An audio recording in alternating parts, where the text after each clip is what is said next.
Nate is the Enterprise Sales Manager at LinkedIn. And without further ado, please welcome him and open your brains.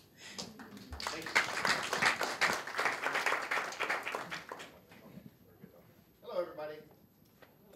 Thanks for coming in today. I'm going to turn that thing on. Is that better? Yeah. Okay. One more thing. I'm just going to carry on in my ICT committee duties are the badges. So everyone out there, we've got gray, blue, red, yellows that you'll see.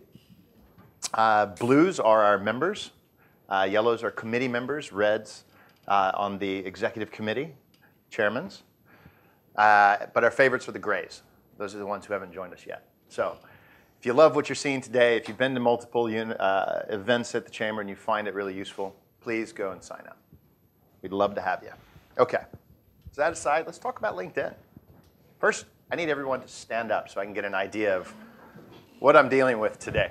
All right, we're going to play a little game. All right, so stay standing if you're on LinkedIn. If you're not yet on LinkedIn, go ahead and have a seat. Okay, this is good. Everyone here's on. All right. If you have a profile picture on your LinkedIn, stay standing. If you do not have a profile picture, go ahead and sit down. Okay, all right, this is good. If you have more than 500 connections on LinkedIn, stay standing. If you have less, go ahead and sit.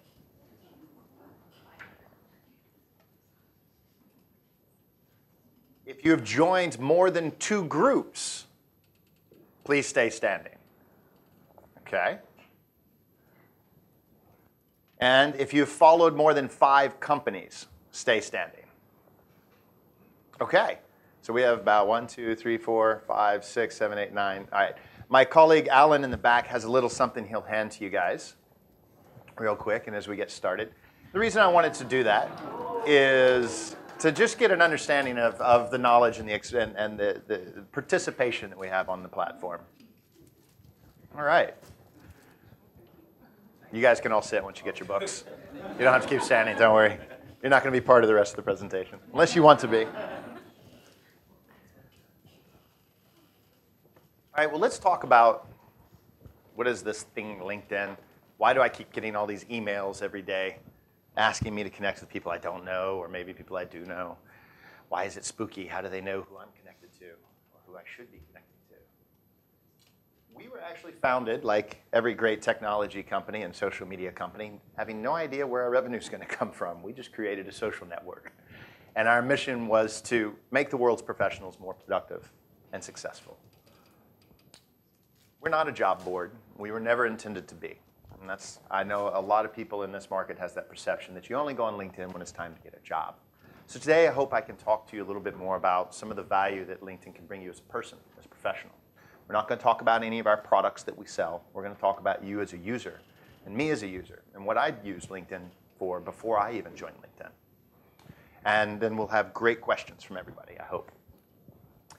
So first off, why is LinkedIn important and where are we in the world today? I think it's important to note that we have more than 332 million professionals globally. And I think this is a number that's important for us to see here today. 2/3 of that membership is outside the United States.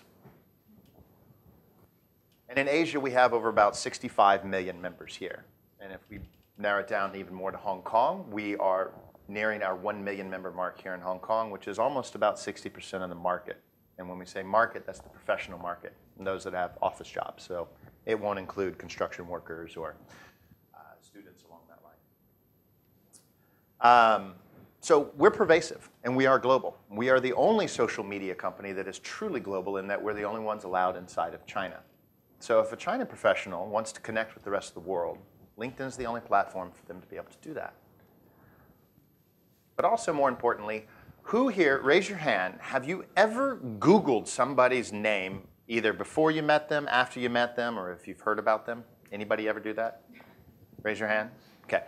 We live in a digital age today, guys.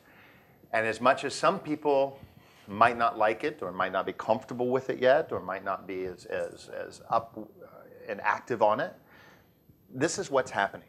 And people are looking for you Every one of you out here, you have been Googled by somebody at some point in the last 5 years. LinkedIn is the opportunity for you to have control over what the world sees as your professional image. Just like today, when you walked in through that door, you dress smart, you have manners, you interact with people in a professional manner, you give a business card out that has your information on it, and you shake hands with people that you haven't met before.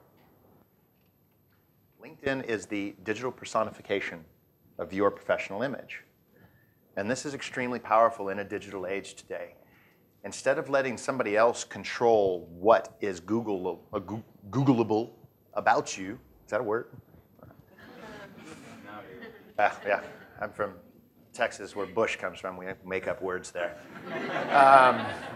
So being able to craft your image online, this is an incredibly powerful tool for you to be able to use. Because if you don't have that, someone's going to Google you, and you'll show up either in your college pictures from Facebook or some news article that was written about you. And I don't know about you, but I've been misquoted more than I've been properly quoted by the press.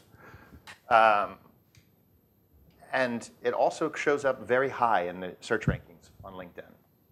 So this is the opportunity to really define who you are in that outside world. So as we said as well, we are in China, simplified and traditional Chinese, and we also support 36 other languages, I believe.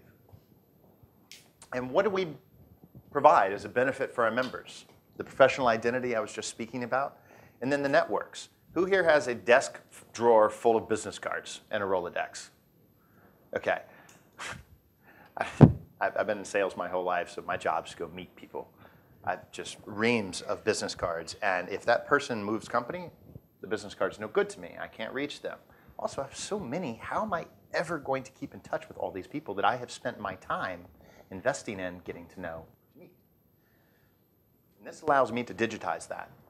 And I'll show you some really cool tricks on how you'll be able to keep your giant network relevant and at your fingertips to be able to utilize for whatever you need for business purposes. And then knowledge. Every morning, I'm on LinkedIn, I'm on Pulse, and I read all my news through LinkedIn. And I use that then as a platform to share what I'm reading that day, things that I have found that morning that are interesting that I think other people in my network would like to see. So let's start with identity. This is your professional record. You don't want to hand a business card to someone that doesn't have your name on it, do you? No. It needs to have that complete information to be able to convey to the person you're speaking to what it is about you want them to know. And the beauty with LinkedIn is there's no right or wrong. There's only better, best, and good. And it all depends on the information you want to convey. So don't feel pressure today when I say things that, oh God, I got to go get this great photo and put it up there, or no one's going to like me. It's going to be okay. You can do what you want with it. On the knowledge side, we have several different apps, and we've become kind of an appified company. We've got SlideShare, where you're able to actually share, like I can share this presentation on SlideShare, anything that I'm doing with my company, product pitches, and be able to use that as a delivery method and a social delivery method of large amounts of content that can then create discussion groups around and be able to really engage with those people on the other end. Groups, we'll go into that as well. Pulse for news, influencers to be able to follow some of the most influential people in the world. So let's talk about sharing that knowledge. This is what we're talking about on SlideShare. So does everyone out here ever made a PowerPoint presentation or a pitch? You only get to share it usually with those people that you've emailed or put in touch with. This is a social medium to allow you to actually upload content for your company or for your own business or for your personal use that is accessible by a much wider audience, and to get them engaged and to get them to start talking and sharing it within their own networks. So if we're looking at new technologies, I used to work in cloud technology, leveraging this to be able to promote our message that we had about what is the advantage of open source over closed source when it comes to cloud platforms, and really beginning and changing that conversation within the industry. Joining the experts, everyone here in Hong Kong, groups, extremely powerful way for you as an individual to begin to connect with people that might be outside of your network, but that share a shared interest or a business line or industry that you might be in. So for example, this guy down here, and this is just a snapshot that we took, he's looking for a partner in Hong Kong for wine sales. So what he would probably do is he's joined the Hong Kong Connections. He'll also go on the Hong Kong Wine Group. And this is where a lot of the people in the wine industry spend their time. And that gives him maybe a new arrival to the country, a great opportunity to immediately tap into the network that exists in that country. Because some countries are very hard to break into different networks. Hong Kong, I think, is easier than most countries and cities, but it all depends on where you are. And so you can see some of the groups that I have here. I've joined Hong Kong Networking, Cloud Times, Retail in Asia, Harvard Business Review. And this allows me to instantly be able to search. Now, without our premium product, you are limited to 2 to 3 degrees of separation within your network. That means you can only see people that you know and who they know. So that gives you a limited group search capability. But with groups, it's a free way to be able to expand that network and be very specific about who you expand it to by narrowing down into, I don't know, what industry are you in? Law. You're in law. Great. There's several legal law firms on here. Is there a particular area of law that you work in? M&A? Great. I'm sure that there's a group in here for M&A law in Asia or Asia Pacific. And that's a group form that, for example, Cliff, right? You'd be able to join, and within there, people are sharing information about the new laws within the region. And this gives you the ability to tap into a social network that's speaking specifically about your business specialty and not just cat photos or movies, right? You're actually going to go there to get knowledge about what's happening in your industries and be able to see what's happening cutting edge. People will go to conferences, for example, where companies are announcing new products or announcing new functionality. And people will be posting that on LinkedIn so you can see before it ever hits the market, before the marketing ever goes out, you're ahead of that buzz. And that can give you an advantage in multiple ways. So that's just a few of the ways that groups can be leveraged. Connect with alumni. Now, this is one of my favorite topics. Our founder just wrote a new book, and the last chapter in there is about alumni groups. Everyone here a member of their alumni group from their university? Yeah. This is also a great way for you to be able to tap into people outside of your network. Join your alumni group on LinkedIn, and you instantly have access to everyone on LinkedIn who's also gone to your same university. And then you're able to actually search by the companies that these people work at, the industries that they work in, and start to find those commonalities and those connections out there, because it's all about relationships. It's all about connections and how you can leverage those connections to your benefit in business, whether it be through knowledge, business opportunities, jobs, whatever it is that you are looking for. Alumni groups are so powerful. They're so powerful that I asked this one question. Anyone here a business owner? Okay. Why don't businesses have alumni networks? This blows my mind. Now, a lot of the consultancy groups do, but that's about it. Most companies don't. And if you think about this from your company's point of view, if an employee leaves your company, they're going to one of three places. They're going to a competitor, or they're going to a customer, or they're going to go to a potential customer. Being able to keep this alumni group with those employees who leave you on good terms, of course, is a very powerful way to extend your company's reach outside of just the time that they were employed with you. And you never know how that alumni group can be leveraged. And these are all free things that can be set up by companies. You just set up a group, and it's your company's alumni group, and you invite people in who have left you on good terms. This gives them an opportunity to network with other people and you to be able to tap into that.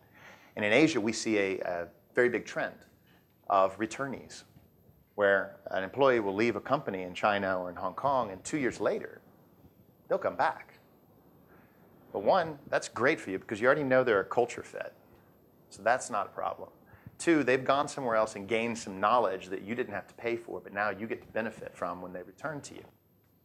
And so these are great things that companies can do, very small things that they can do that can exponentially benefit them, whether it be from an employment side, whether it be from a business deal opportunity side. Because imagine if your employees go to a potential customer. That's a great opportunity for your sales organization to be able to reach out. They have an instant, warm connection of why they are reaching out to someone for a sales rec. And that can benefit your company in the end. All right. So the other one, we have influencers. So we have 500 of the most powerful and influential people in the world, everything from Richard Branson to Barack Obama, who are on LinkedIn, and they are actively contributing LinkedIn-specific content that's just for our platforms. They will write posts that are only going to be posted on LinkedIn. And this gives you access to be able to look at what some of these thought leaders are doing, whether you be in politics. I know we have some embassy staff here today. Whether you be in telecommunications or transportation for Virgin. This gives you an opportunity to really start to see what these influencers are talking about, what they're thinking, and I just think it's great content at the end of the day. Channels. This is how I read my news. So I will go in and I will select. So for me, I have selected different channels of news that's going to be fed to me on my front news page. So I've chosen technology, I've chosen social media, I've chosen recruiting and hiring, and there are multiple channels that you can go through. And you can even get more specific and actually target the news outlets that you want your news from and be able to get everything from the New York Times to the Harvard Business Review, Bloomberg, Wall Street Journal. So LinkedIn is an ecosystem that is going to provide you with your daily news without having to go to all these separate websites. We can aggregate that for you. Now, researcher employees and careers. That's one of our biggest business lines. It's for people to be able to find a job. So we give all of you the opportunity to be able to research and learn about what it's like to work at a company. Not just what are their products and what are their services, but who else works there. And this is really cool. If you're looking for a job, you just go to a career page for a company and you can see who else works there, who you're connected to. And you'll be able to see 2 degrees of separation. So you'll be able to see, oh, this guy is in the department that I want to work at, and I see that he knows somebody that I know. I'm going to reach out to that guy and ask for an introduction. Or I know someone in the company. I'm going to talk to them and see, okay, great, what's it like to work there? And that guy who works in the company could have been one of those business cards you got sitting in your desk, but he moved companies and he moved to Standard Chartered. But you didn't know that. But through LinkedIn, you'll know that because people are constantly updating their profiles for you. All right. So this is the one plug.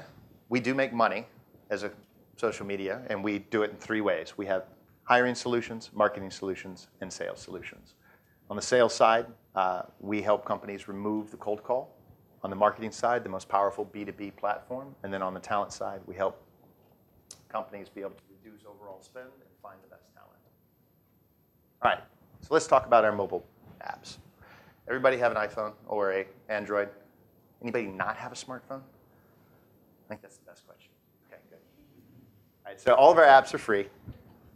Get it, the LinkedIn app. The Pulse app is, we bought Pulse. It's kind of like a Flipboard. It's a news reader where you can aggregate all your news headlines and quickly go through them. And then this one, I specifically didn't use it this morning so I can show you. This is our newest app, and I love it. So before I joined LinkedIn, I worked in cloud computing, as I said. I've got a massive network of about 2,000 people. There is no way I am physically able to keep in touch with 2,000 people. I just can't do it. I'm struggling to keep in touch with 30. But this app, and I'm going to pull it up here on my iPhone. I'm sorry I don't have a way to do a screen share. I connect this app to my calendar and to my LinkedIn. So it has all my contacts. And this morning I woke up and I've got a note that says, Banda, I met her yesterday in a meeting. And it's got a button at the bottom for me to connect. So I'm just going to push connect, and it's done. I've connected with that person that I've met. Now, I've got another one. Jerem Cohen's birthday is today. Awesome. What I'm going to do is I'm just going to select this button, wish happy birthday, and we've already written the email for you, send. It takes me about 15 seconds to go through this every morning. And that means guaranteed, at least once a year during a birthday, I'm going to touch every contact that I have in my network. There's no other way I would have been able to do that in the past. I'm not going through my Rolodex and asking them when their birthday is. That's no idea. Oh, look, my little cousin has a new job. I'm going to say congratulations. Awesome. She'll be here next week visiting. We've got another person here it's a work anniversary. You can also say congrats for that. And we write everything, and it goes on. And then one of the more powerful ones on here, this morning I have none, but if any of your contacts are mentioned in the news, we will give you an alert that says, Elka has been mentioned in the news. Here's the link to the article. Reach out and say congrats or make a comment about what you read in that news. So that's extremely powerful for you to be on top of every single one of your contacts and everything that they're doing in their professional life.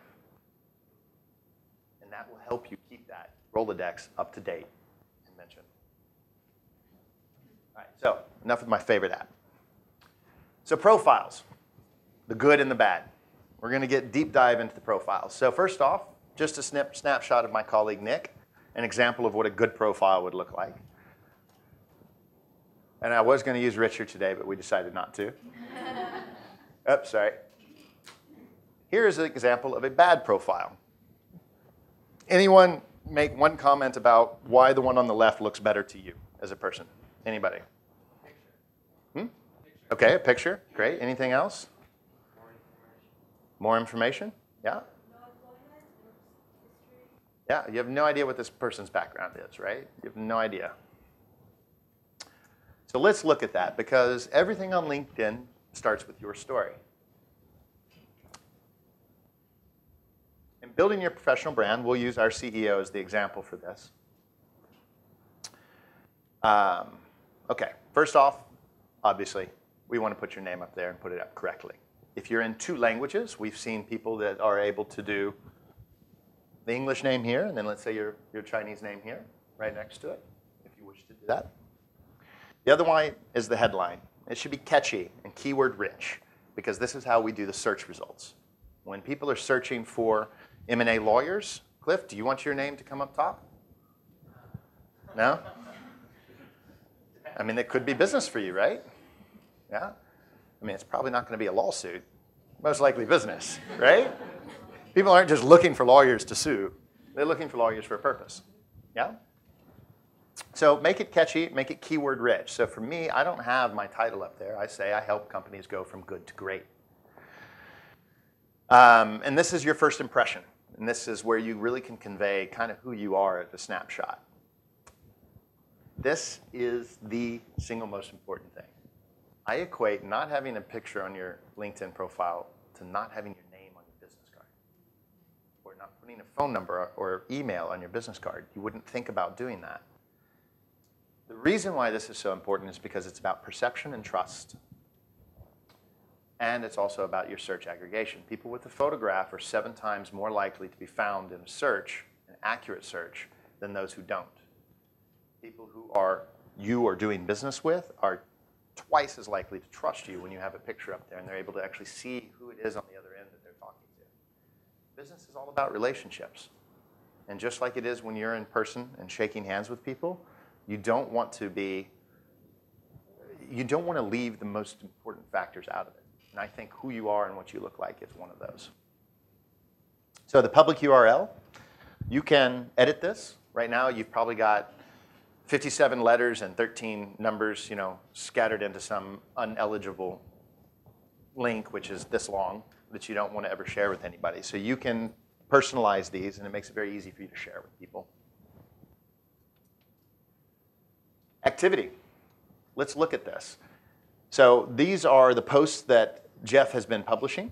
And this is one of the cool things that you guys are all about to be given. I think it's going to happen in December or January this year, and January next year, is you now are going to have the ability to do what we call long-form posts, where your LinkedIn will actually be your blog. So you're able to write your entire blog on LinkedIn, publish it on LinkedIn, and then benefit from LinkedIn's already favorable search criteria and search ranking within Google to be able to have a very powerful and sociable blog. Because right now, your blog is an independent standalone. Unless you drive people to that, you're not going to get interaction. This allows you to take your blog and put it into a social network where people are constantly working, where when you share it to your entire network and they share it to their entire network, then you're going to get that exponential benefit of what social media provides. All right. Summary. This is also just a great summary, keyword rich, so that you're found in searches. Write it in first person. Keep it human. And enrich your profile with media as well. So I add things on there, like one of my favorite TED Talks I've put up there. I've put up some SlideShare information about LinkedIn and some of the products that we sell. Some short videos on what is LinkedIn. So when you go to mine, there's a nice, concise little window of about 6 or 7 videos and slides that you can look at and gather a lot of information about what I'm doing in a very short period of time. Experience. This is where we talk about what you've done in the past. Now, you don't have to put your internship that you did washing cars at the car wash on the street in high school. You can control whatever you want to see and be selective about what you put up there. I put most of my past experience up there. Obviously, I work for LinkedIn. So for me, I'm not too shy about that. But the more that you put up there, the more relevant it is for people to be able to see what your background is, where you've come from, what your unique skill sets are. Because in today's age of employment, with technology the way that it's changing, with the way the world is changing, not everyone fits into a very perfect square box. And there might be a combination of skills or past experience you have that might be perfect for a new position at a company. It might be perfect for somebody that is looking for that unique combination of skill sets. So the more you put in, the more you get out at the end of the day. So don't be afraid to use details as well and speak directly to your audience and make it relevant to what their needs are. So talk about relevant business objectives that you've achieved and your milestones that you've done.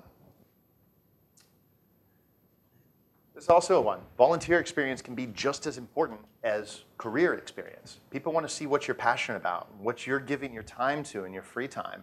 That says a lot about a person, and employers look at that.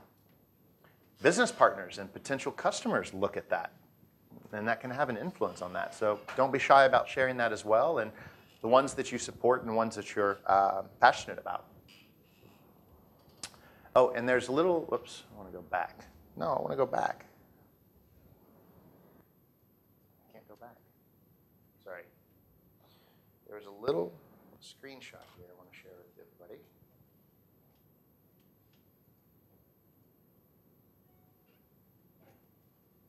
Okay. There we go. Anybody see this and wonder what it is on their profile? Has anyone seen the skills and expertise and been like, why is that there? Okay. Several reasons for why it's there. And we get this question a lot. Well, how do we know that people are telling the truth on LinkedIn? Great question. How do you know people are telling the truth on their resume? You don't, at the end of the day. But this is one of the things that we've put in place to help verify people's skills. Other people will then endorse you for a skill that you're good at. So that if you say, I'm an M&A lawyer and I have M&A experience, that's going to come up here as one of your top skills because people are going to recognize that you've done that and they're going to endorse you for that. So this helps add legitimacy to the experience part so that you can start to understand, okay, is this person, he's really not CEO of Citibank, he's, bank teller, right? And this helps keep that very honest on that side. The other one is this helps employers and also business partners and other people in the network quickly be able to see what your skill set is. What have you done? Especially if you've had, like me, a very varied background, be able to see, okay, this guy is cloud computing and then geopolitical experience. Like, if it weren't on there, no one would know or be able to put that together. I'm not sure how that's useful either, but that aside. Education, put as much up there as you want. I go back to my high school, but I don't put much about it, just the name of it. And then recommendations. This is another great part. Every time I'm about to be promoted or I move a company, I'll ask my manager or my direct boss to give me a recommendation.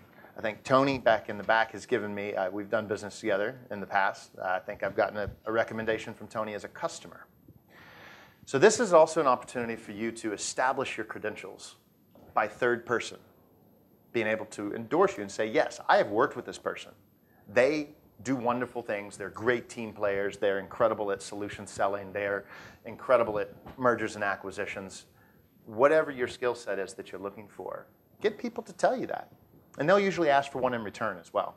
And that's proper etiquette, right? Will you endorse me? I'll be happy to endorse you. I loved working for you. Was I a good employee? Great, let's make a trade on that. But you can also just endorse people that you feel deserve it. It's all up to you.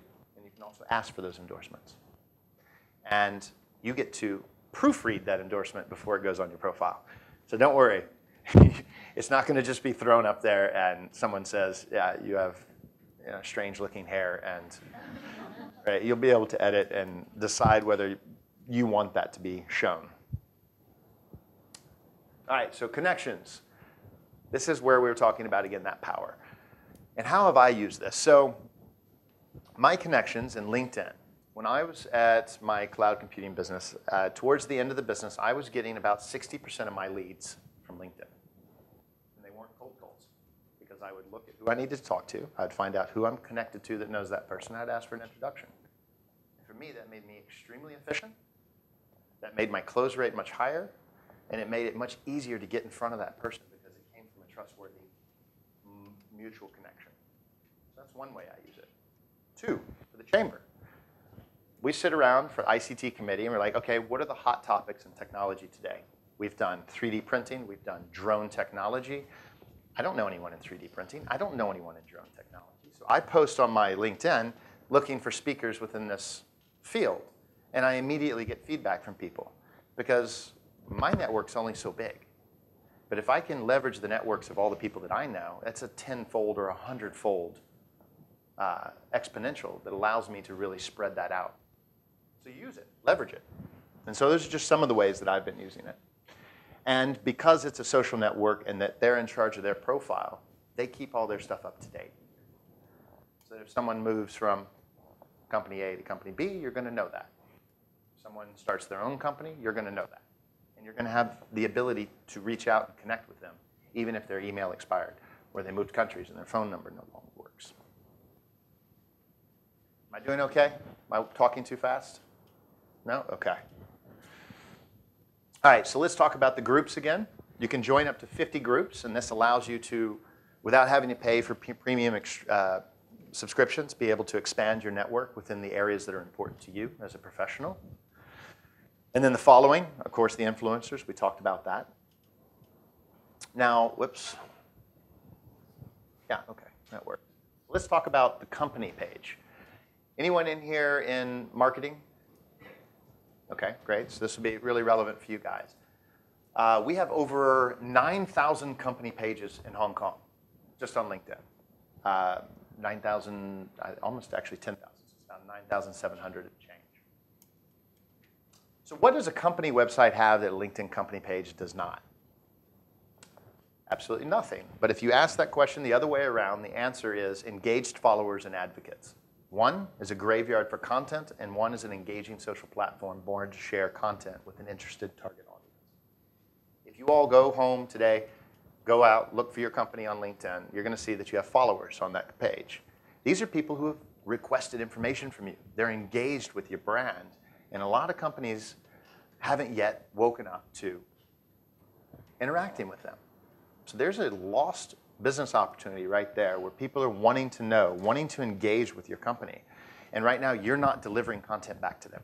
They're knocking on your door and no one's home unless you have someone that is managing this strategy for you and handling that. And it's not very difficult.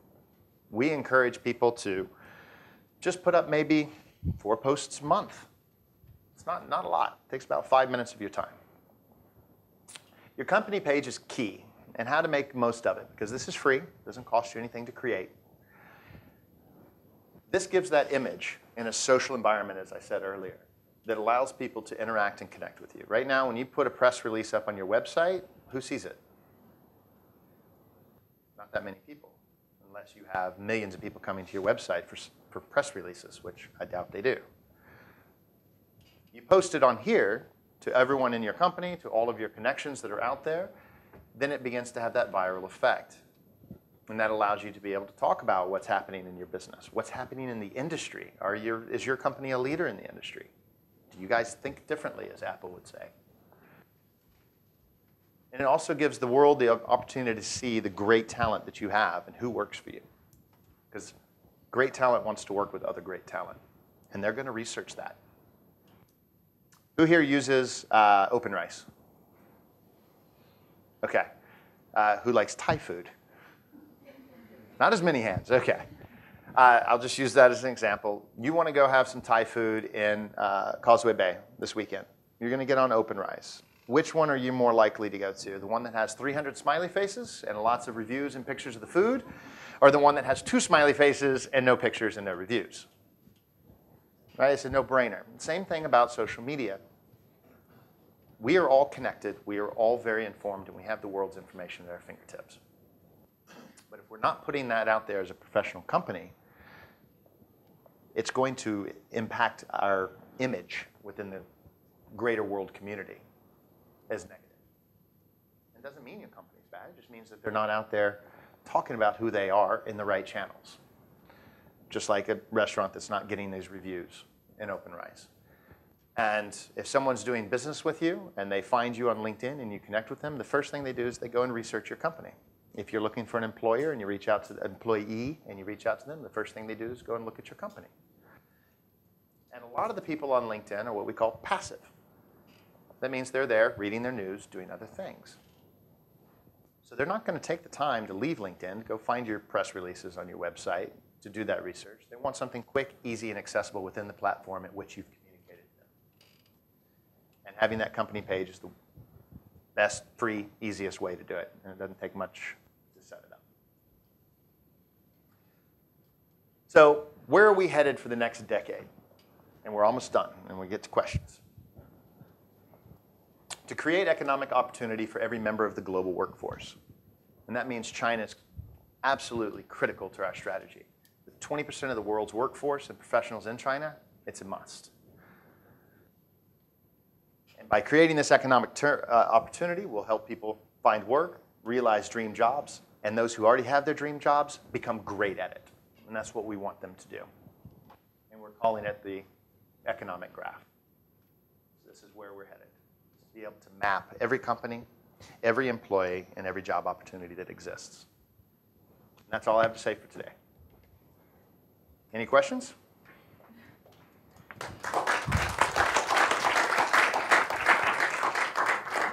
Just on that second last slide, you said that the company's page was one of the... Sorry, the company's page was one of the more important things a company can do on LinkedIn. So what happens after he sets up a company page? Then you get 2 smiley faces. And that's it. Well, that's if you don't ever visit it and engage. So by doing status updates about what's happening in your company, about what's happening in the industry that you're in, and keeping those followers engaged, you will continue to see a nice organic growth of followers that continue to grow your page. Now, there are other ways that you can do that through paid advertisements and things to drastically increase that, just like you would on any other social media platform. But you can do a lot of it for free as well. So for your law firm, for example, or if you're working for a bank, right, you would be talking about what's happening in the M&A sector here in Asia. You know, have there been new laws that have been set? Have there been any new big mergers that maybe you had some insight into that you want to talk about? Doing that content is going to be relevant because people who follow your company, they're interested in what you're doing. So you'll speak to them directly. And you can speak to specific audiences of your followers as well. Let's say you have 3,000 followers in China and 15,000 outside, but you have an article that's relevant to China. You can just choose to share it with just them. So you can be very specific and speak to these groups on a one-to-one basis and leverage that.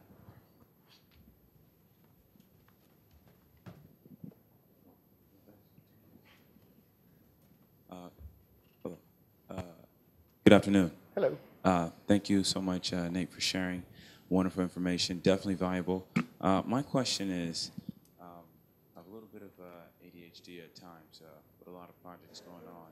And with the proliferation of so many different platforms that are, some that are even directly encroaching upon your space, like a Facebook work or like other apps that try to be businessy, what would be your suggestion into not so much just avoiding them, but to aggregate them and leveraging LinkedIn to leverage all of them or be most effective? Great question. So in terms of aggregation, there's several things out there that you can do it.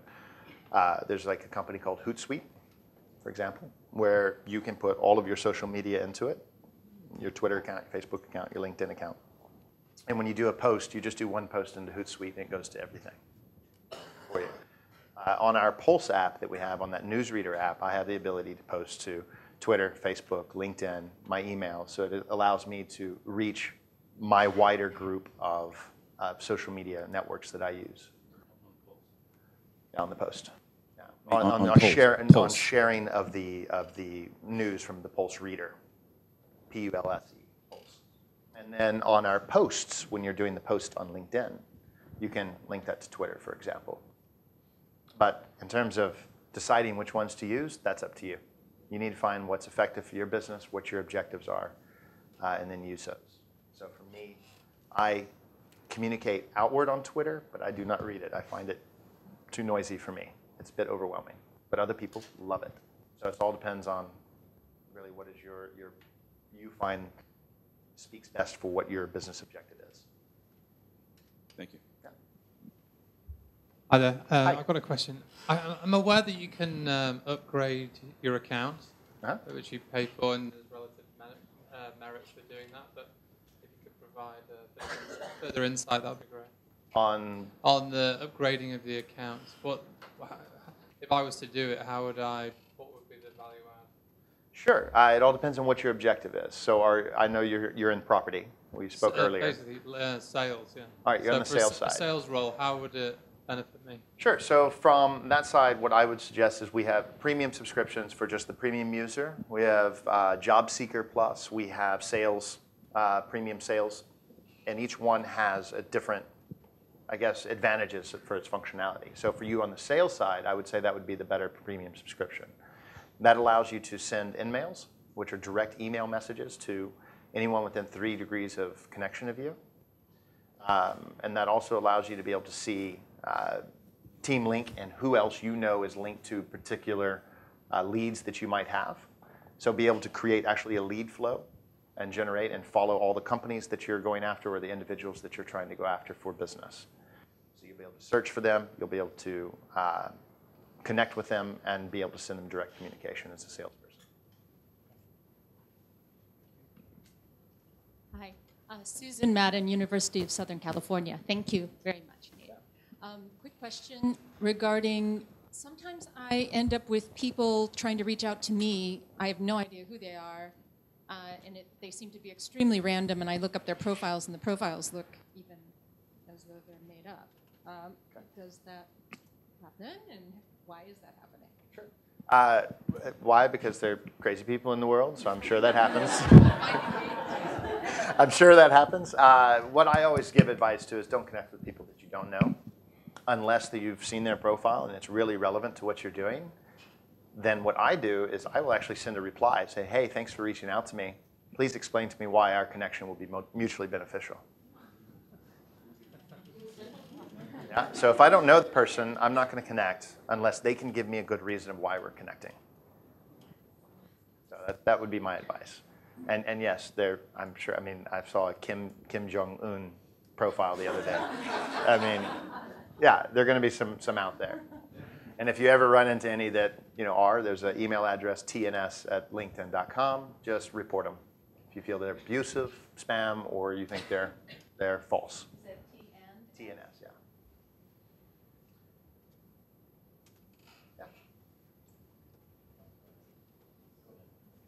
Okay, lots of hands and microphones. Yeah, sorry. Can Okay. you give something away about how the search engine is optimized? Because you were saying that it's keywords and the headline and the summary, but it's recommendations as well. Yeah. And I have a second question. Is it possible to put notes with people in your network? Yeah. So I'll answer the second part first. Yes. So when you connect with someone, you can put at the bottom where you met, how you connected, the date that you connected, so that you have all those notes and reminders. Because just like you, I meet 50 people at a conference. How am I going to remember that I met that guy there, right? So yes, those are in there. So right below their photograph, you'll see contact details. You just click on that tab, and in there you'll have where you met, and you can type in all the notes that you want to add.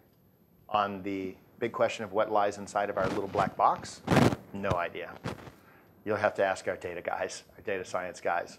But what I do know is that using the keywords related to what your skill set is, what you're doing as a professional in your profile summary and your headline, that's going to benefit you from a search result standpoint. Just like Google, I'm not really sure how it actually works. And do you offer a service to optimize your profile? No, we don't, but we've got lots of online blogs and tips and videos to show you how to do that. But we don't do any like one-on-one consulting. But there are a lot of people out there that do. So there are third-party consultants that you can find. They'll do that for you. Yeah. Oh, sorry.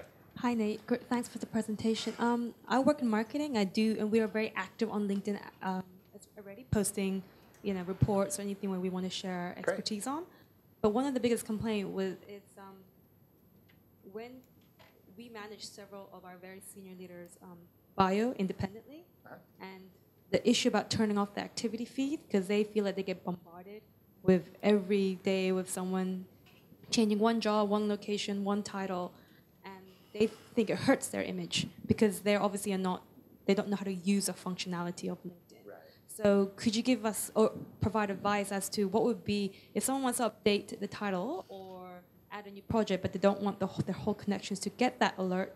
What would you do? Great. There's an awesome button called Privacy Settings. Yes. Go spend some time there. You but can it's do only all one option. sorts of things. Turn off activity feed. That's the only You option. can there turn is. off activity feed, and that's it, right? It's an all or nothing. So you can't just share it with, colleagues in China or not in China. All right. It's an on or off thing on the activity feed. But you can also turn off like how many emails they're getting. If they're getting bombarded by people, because a lot of CEOs, that's what happens. Yeah. So they're able to turn that off. So there are a lot of different ways that you can control what's being seen and what is being connected with in terms of your data. Okay. And so you can turn it back on the second you advise them to update their bio by Turn it turning off, update bio, turn it back Turn it on. off. It's fine. That's it. Yeah. Yes. You started to address my question. Thank you very much for the presentation. It's been very interesting. It's a personal experience to everyone who's on this, and different objectives are met. The issue of the privacy setting and the privacy settings, I guess, is of interest to me. Is there a best practice for that? I know that people have looked at my page and have chosen to remain anonymous. Mm-hmm. There are times when I look up somebody and I'm wondering, do I share the fact that I've looked them up so they can see who I am, or should I go to anonymous or whatever? If you could comment a little bit about best practices for privacy settings, that'd be good. Sure. So I would say best practices is really up to the individual, right? I work in social media, so for me, I'm pretty open. Other people, like my father, no chance, right?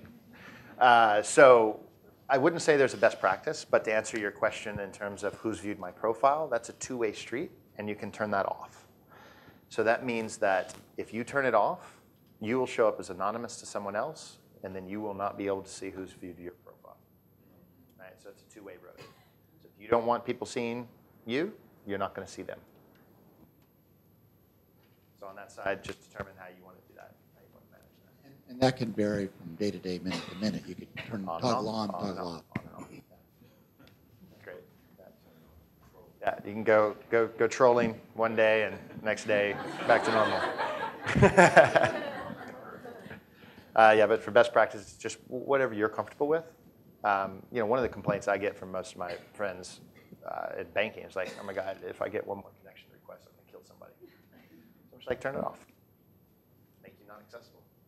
So it's up to you. One of my takeaways is that it seems to be advantageous to have a personal profile, a company profile, and possibly a group related to that. Is there redundancy there, or is there some advantage to having like all three of those things going on sort of simultaneously? Yeah, I would say there's definitely advantages to having all three. Because your company might do more than just one thing, right? So you'd be able to create groups. So for example, one group would be an alumni group. That's a totally different thing. Another group might be a very specific product discussion group, okay? So the groups are really your way of being able to narrow down on specific topics and get very specific, or you can make them very broad, depending on what your objective is with that. Is it a forum for discussion of debugging a particular, Oracle application? Okay, that's very specific. Or is it a general mergers and acquisitions group, APAC-wide, right? So it's only redundant if you decide to put the same information in the group as you put on your company page. Groups are more used to really narrow down on specific topics and specific areas of discussion and collaboration. Yeah. Any other questions? No more. That was easy. Yeah, one last one back here. Everything gets hacked from time to time. So what kind of safety protocols do you have in place for? Again, that's like inside of our black box. So all of our data resides in the United States. And how we prevent hacking, we've got some of the best people in the industry doing security, firewalls, making sure that our cloud is very protected on that point. In terms of specifics, I can probably point you towards some of our policy people to be able to give you more specific details and what our defensive mechanisms are. Is there a backup, though, as far as if something happened and I make the move?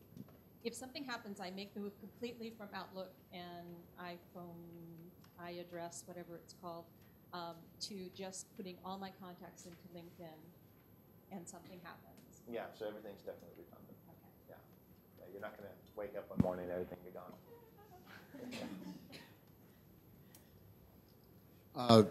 We have time before you, of course, to come up and talk personally, face-to-face here, one-on-one or three-on-one, as the case may be, with Nate. First of all, join me in thanking him for his great. Thank you.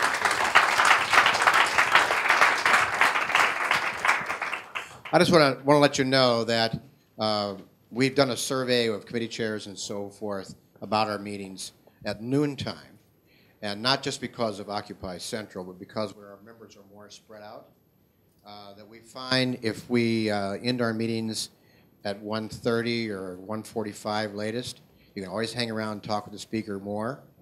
Still plenty of time for a great presentation, as we saw today in the Q&A. So when you're planning to come to an AmCham event, you can now start having your first meeting at 2 o'clock instead of 2:30 or so. And we hope that will help more people to attend more things and be convenient and still give plenty of time for really the terrific content that our programs have. So just pass the word on that and pay attention. You'll see it announced differently on our events department as far as timings is concerned. Been a great. Now we got to go back and get to work and repairing our LinkedIn profiles, of course. So another reason to end earlier, so you can get right to it before you forget everything. We have recorded this, and it will, in due course, be on available on our website or through other sorts of things. We are in a big involved in a big information technology change in the chamber, because we want to be able to reach people who are, for whatever reason, are traveling and want to see this kind of event. They can see it, so members can go online and pick things up. So stay tuned to us. We're going to be more LinkedIn in many ways than we have been in the past. And LinkedIn, actually, our own LinkedIn company profile is going to take on much more texture and I think usefulness for you all. So again, thank you for coming, and another hearty thanks for Nate's great presentation. Thank you.